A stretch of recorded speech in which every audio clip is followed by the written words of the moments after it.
The top of a mountain is a lonely place, but it can also be home.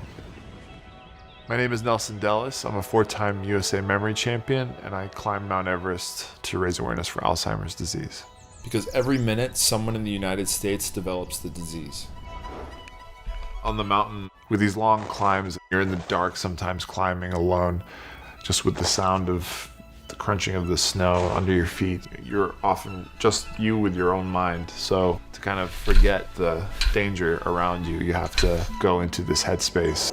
Given all my experiences in memory competitions, I go to what I call my memory palaces, which are destinations in my mind I use to memorize things competitively. I love to go back to them and to just navigate through them mentally.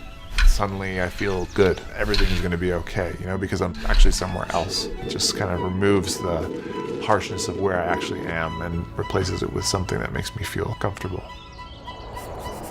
The memory palace technique is pretty much what all top memory athletes will use. It's really simple. Turn what you're memorizing into a picture, think of your house, and put those pictures in your house. So if I had a deck of cards, I have pictures for each card. Let's say I have the ace of spades. So I picture a dumbbell for the ace of spades. Why? Because Arnold Schwarzenegger. A for ace, Arnold. Spades, S, Schwarzenegger. So AS, Arnold Schwarzenegger. Lifting weights with this dumbbell, which we'll need to place in the first location of our memory palace. Where do we start? Let's say our bedroom. So I'm going to picture the dumbbell on my bed, the ace of spades. Say the next card is king of clubs, which is Tiger Woods. He's the king of clubs, right? We can throw that in the shower. The king of clubs. That's the golf club. In the shower. The next card is four of clubs. My dog when I was growing up, Ramona. Why? Because clubs look like dog paws. Four of clubs. Walk the hallway and there's a dog. Four of clubs. The next card is ace of hearts. One heart. The Tin Woodsman who needed a heart. Ace of hearts, tin robot. We go to the dining room table and on the table is a robot, ace of hearts. And the next card is joker. Joker, giraffe. Why? Because giraffes are spotted, like a joker's face paint. It can be anything. So in the family room, there's just a big giraffe in the corner of the room. Joker. And the idea is that when you want to remember that specific list, all you have to do is say to yourself, oh yeah, I knew it was in my house. Where do I start? In the bedroom. What was there? The dumbbell, ace of spades. Then walk to the bathroom. That was the next place. What was there? The golf club in the shower. King of clubs. We walk in the hallway. What's there? The dog. The four of clubs. The table, the robot. Ace of hearts. And then finally the family room, giraffe. Joker. And you can imagine if you expand this to a full deck of cards or a huge list of dates or facts, you can have mastery over anything you want, any piece of information you like as you want it. It's amazing. Everyone knows the brain is part of the body, but we forget you have to exercise it too. Long before I battled the elements on Everest, I battled competitively, and we as a community must continue battling today. Not just for a cure to Alzheimer's, but to keep our memories and brain healthy every day.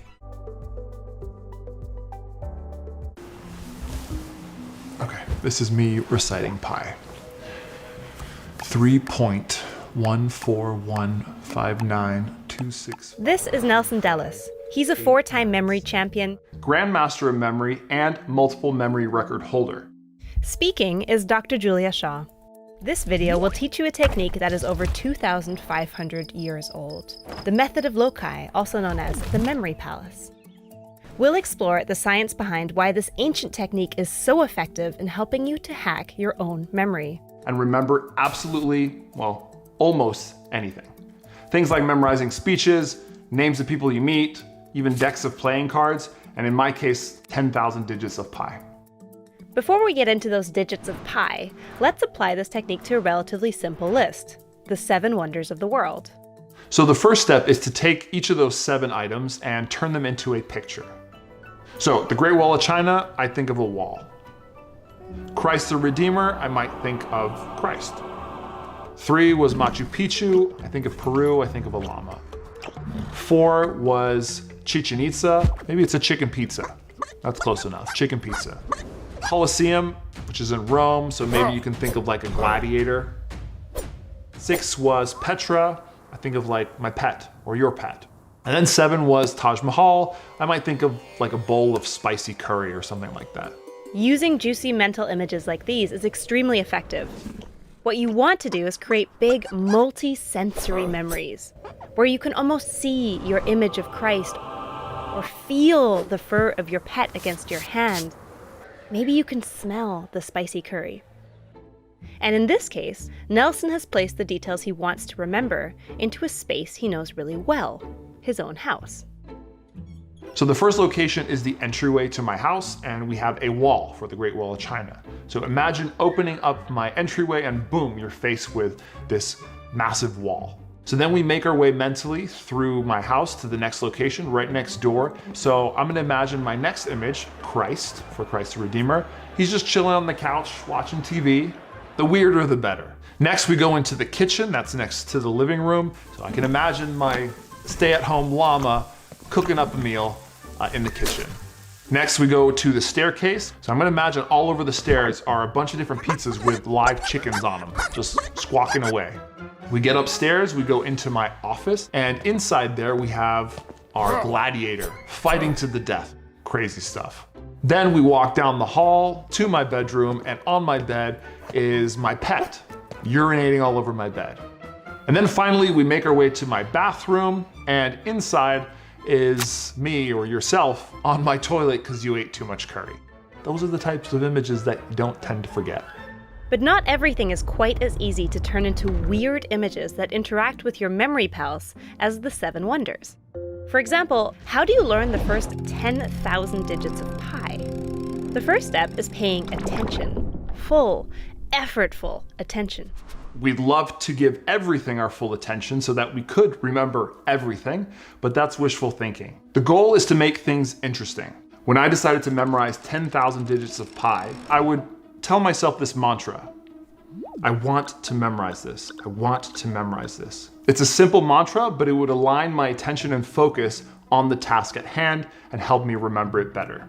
So the first true step to memorizing anything, once you have your attention and focus in line, is to think of it as a picture in your mind's eye. Now, you want to try to visualize it as close to the real thing in real life as possible. What does it make you feel? Does it make you uncomfortable? Does it make you laugh? Is it grotesque? All these things really make an image stick in your mind. Images that are weird and maybe gross or emotional are sticky. Cognitive neuroscientists have studied why this is the case. When looking at the brain, researchers found that the amygdala, a part of the brain that is important for processing emotion, encourages other parts of the brain to store memories. More specifically, it kicks into gear the hippocampus, which is mostly important when you are first making memories, and the prefrontal cortex, which is important for working memory and decision-making. That's how emotions make your memory more likely to stick. Words are easy. You see a word and it typically evokes some kind of imagery in your mind. But things like numbers or cards or even names are a little trickier, and those have systems that we've developed and learned so that whenever we see a name or a number or a card, we already have an image preset for it. So when I was memorizing 10,000 digits of pi, for example, the first 10 digits, let's say, is 3.14159.26535. The first set for me, when I see it, 14159, is Sam Neill in an Iron Man suit. It's just the way it goes. And the second set is, for example, my friend Ellen dressed as the Gladiator Emperor from the movie Gladiator with his thumb down. Once you have those pictures for things you want to memorize, the next thing you want to do is organize those pictures to store them. So the next step is storage. To do this, most memory athletes will use something called a memory palace. This method has been traced back to ancient Rome and ancient Greece, and is particularly useful to remember the order of information, like the order of a series of numbers or a list of items. A memory palace capitalizes on your existing memory of a real place. It is a place that you know, usually your home or another location that you know really well. Like Nelson walking through his own house to memorize the 7 wonders, you place the images for the things that you want to memorize along a path through that space.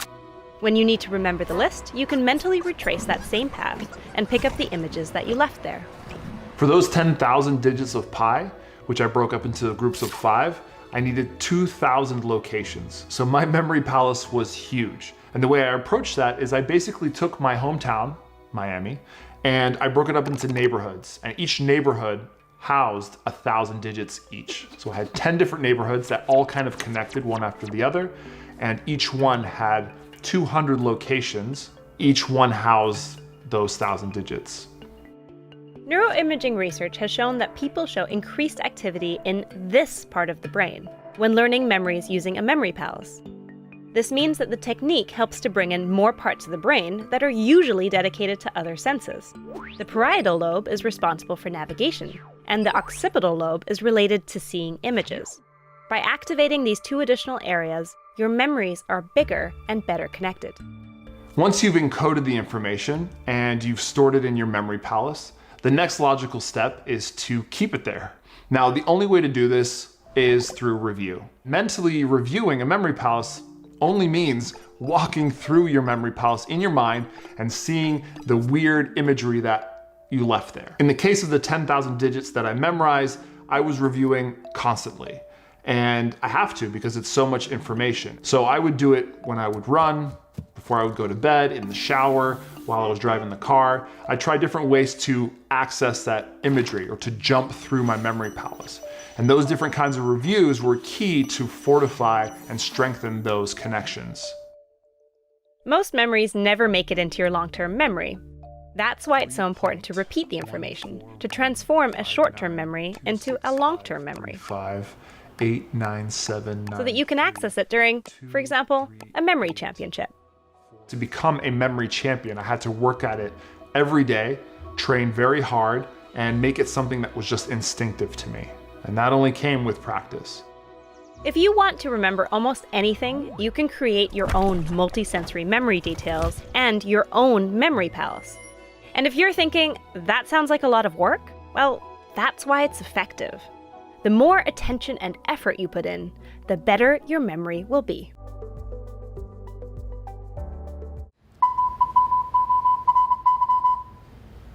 Can you understand that? Because I can't. But we're going to learn how to do it together. I'm going to teach you how to memorize or learn Morse code in this video. Let's do it.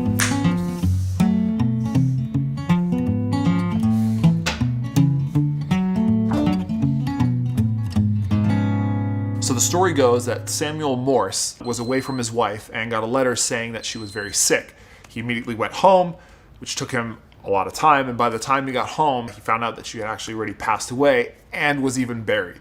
Can you imagine? So he became dead set on figuring out how to make communication a lot quicker, and subsequently came up with Morse code.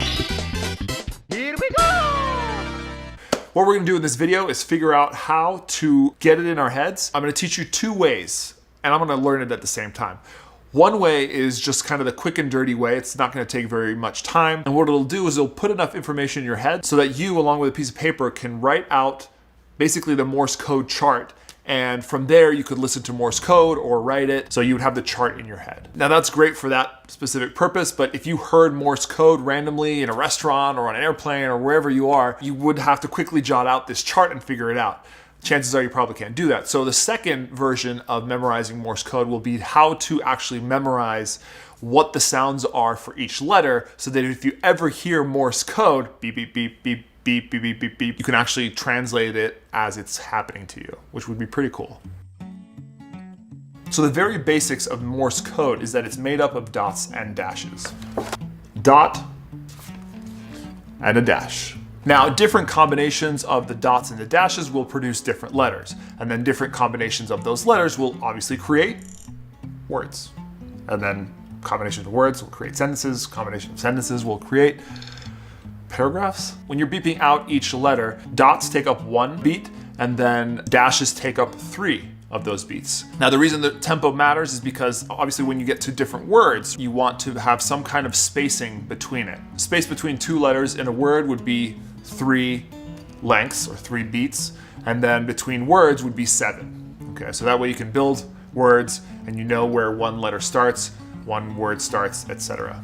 We won't worry about that for now. Let's get to the basics of how to memorize the simplest form of the Morse code so that you can write it out and then do it by ear. All right, so our first thing that we're gonna do is we're gonna learn some really weird story. And it goes like this. I want you to picture that there is an ET, an extraterrestrial, and his name happens to be Ian. Hey, Ian. I-A-N, that's his name. It's just a regular name, Ian. And Ian, suddenly he's very open-minded. He says, sure. And what's gonna happen is he gets some WD-40, and before he does something with it, he says to himself out loud, K, go. Like, okay, I'm ready, go. For some reason, he uses that oil to turn on some high voltage frequency. I don't know what that means, but just imagine that somehow with the WD-40, he has some high voltage frequency suddenly coursing through his veins. He pauses for a second and says to himself, LOL. It was a funny experience as an extraterrestrial, whatever. Once that's all done, he puts on his PJs, gets ready for bed, gets inside of a box, because that's where apparently ETs sleep, and the box happens to be size Q, because Q is the size of all boxes in this extraterrestrial planet. Duh. That's it. So what we've actually memorized there is just the alphabet in a certain order. Their frequency in the English language, more or less. It's actually not quite correct, but it's close enough. So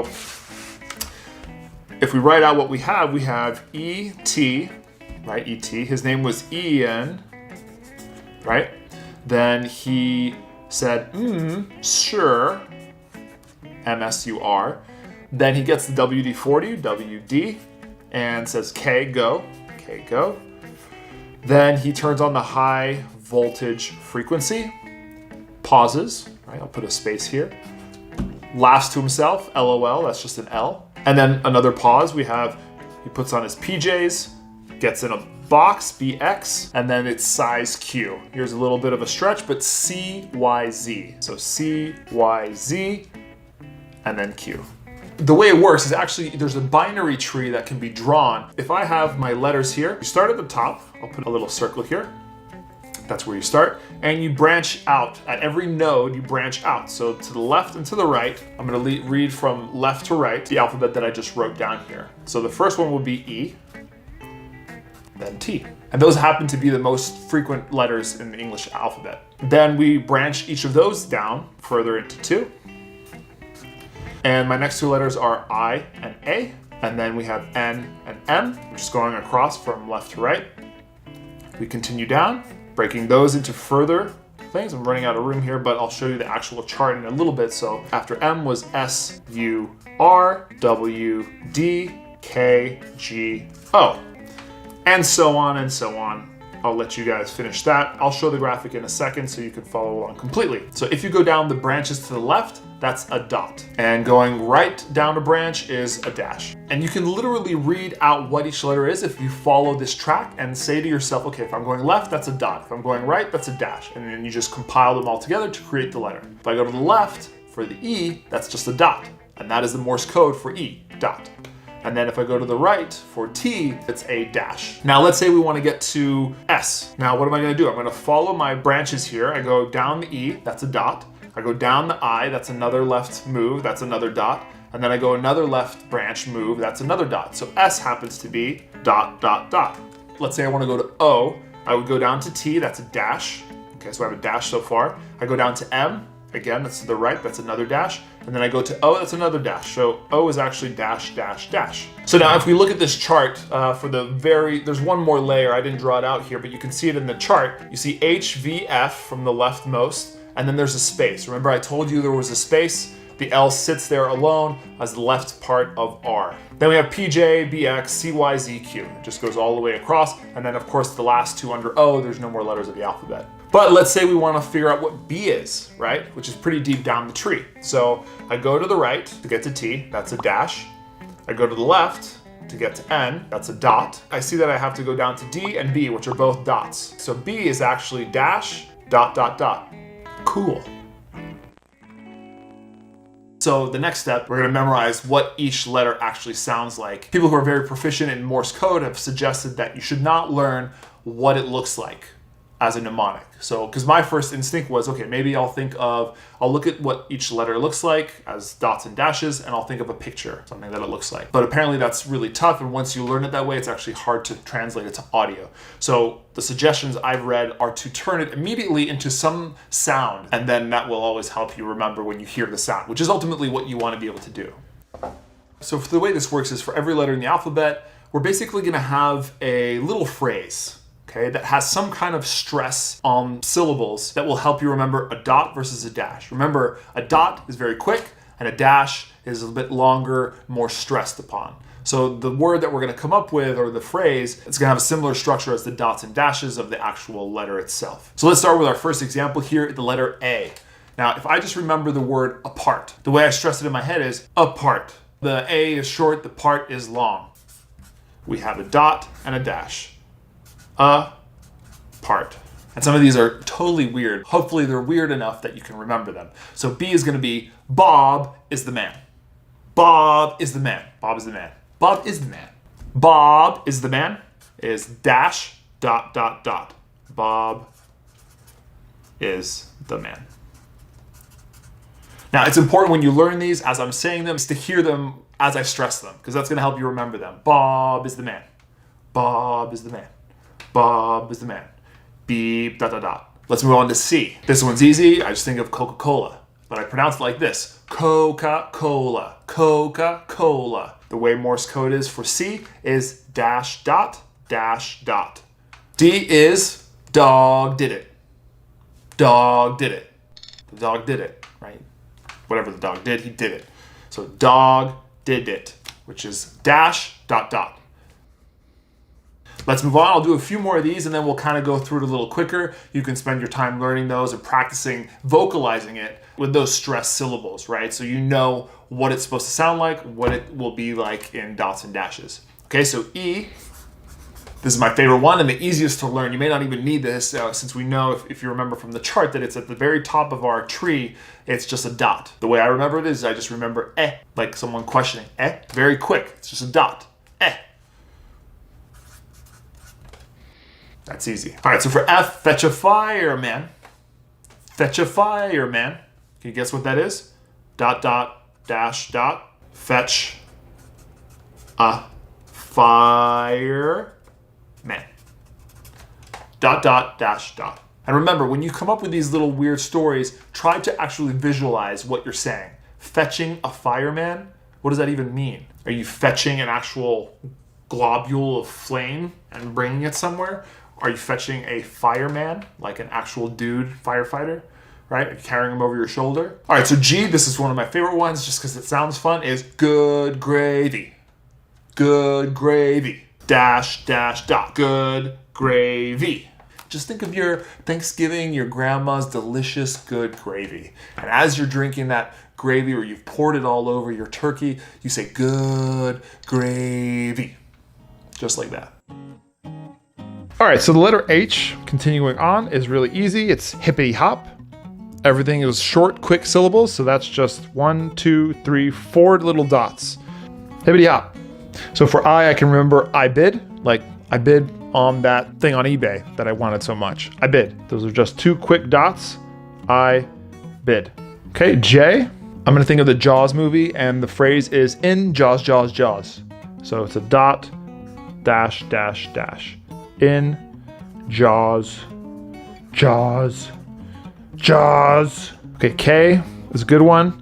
Kangaroo, kangaroo. L is Los Angeles, Los Angeles. M you can just remember is dash, dash. So something really delicious twice. N you could remember as nudist, dash, dot. Nudist. O you can remember as oh my god. 3 long dashes.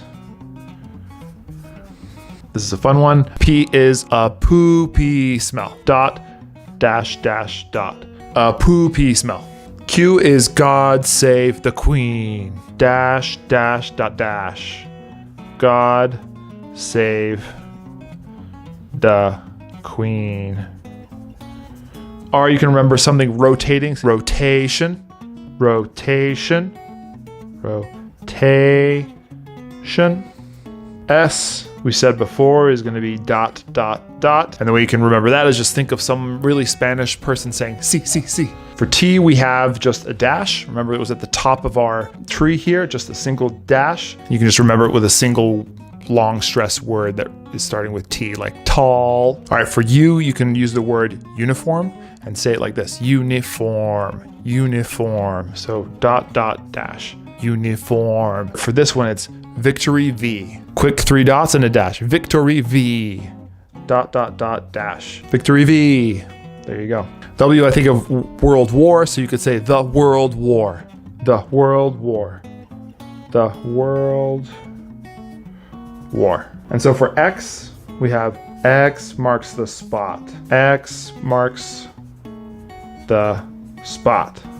Y, you're a cool dude. You're a cool dude. And finally, we have Z. This one's a bit weird, but zinc zookeeper. Dash, dash, dot, dot. There you go. Nice.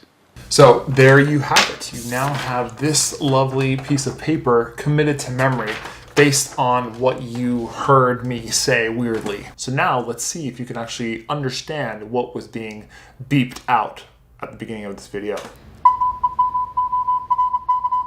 I'll play it very slow at 5 words per minute. M, E, M, O, R,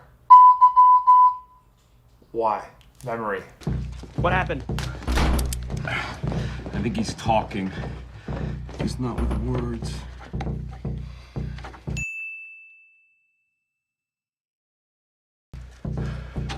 Hey, what is that? Morse code. H-E-R-E. Here. Sweet! That's the end of this video. I hope this was super helpful. I'm going to give you one last message as I say my goodbyes here.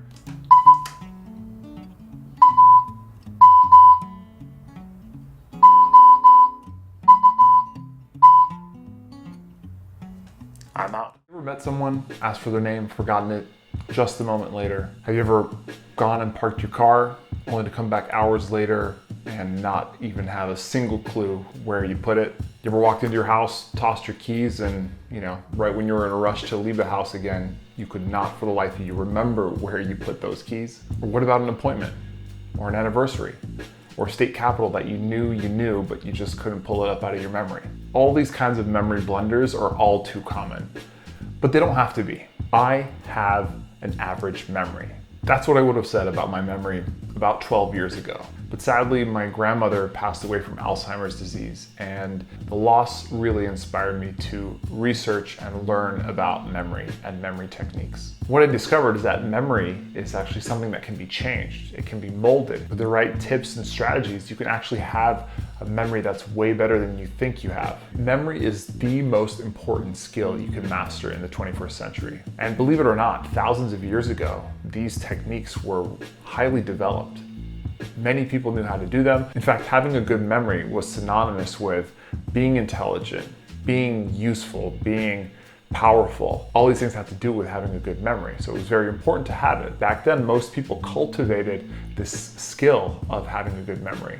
Since then, it's been lost. We have a lot of devices, our computers, our smartphones, that take the place of our memories. So in the process, we've actually lost the ability to do a lot of these things that were commonplace hundreds, thousands of years ago. Which brings me to a question. Nowadays, do we really need a powerful memory? And to me, the answer is a resounding yes. Having a good memory is becoming more and more of an important skill in this day and age. For one, all of the devices out there are making our brains less capable. So having a good memory is a great way to kind of ignite that cognitive function that you used to have. It's also a way to keep your mind young and to slow down its aging process.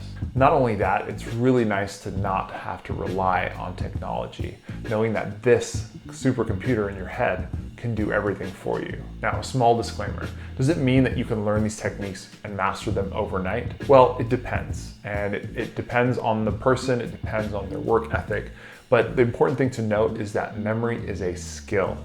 And compared to any other skill that you may want to learn, sure, there may be techniques to get you very far in the beginning, but if you really want to master that skill, what do you have to do? You have to put in the work, you have to put in the effort to master that skill, to really take that skill that you're trying to learn to the next level. And memory is no different. Now, what I will say about memory techniques is that most people don't know what a memory technique is. So just learning the basics will already take your memory to an above average level. And then if you want to take it really to the next level and then the next, that's where the practice comes in. But don't worry. I mean, that is what I am here for. That is what I am sharing with you in this course.